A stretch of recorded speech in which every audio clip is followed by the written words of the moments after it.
Welcome to Chillin' 101. We hope this video helps. You start by unlocking the phone for development. Go to Settings, About Phone, and tap Build number 7 times to enable developer options. This grants access to USB debugging. Once done, enter developer options, toggle USB debugging on, and allow the computer when prompted. Make sure to use a data-capable cable and plug into a reliable USB port. If you see a prompt asking to trust the computer, accept it. This creates the secure ADB pairing needed for the next steps. Next, prepare your computer.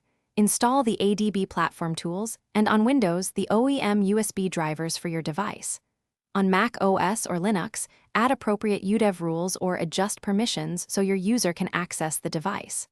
Once installed, connect the phone and open a terminal, change directory to platform tools, and run a DB devices. You should see your device listed as authorized.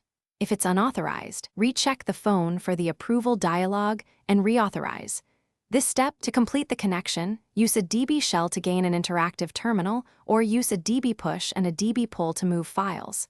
If you prefer wireless, enable a DB over TCP/IP on the device and connect from your computer using the device IP address. Remember to secure the network. Once connected, verify by running a DB shell getproprow. Build. Version. Release to see the Android version.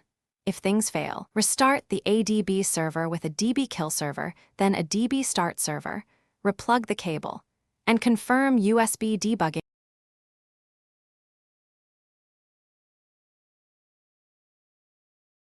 Thanks for watching. Consider subscribing if we helped you.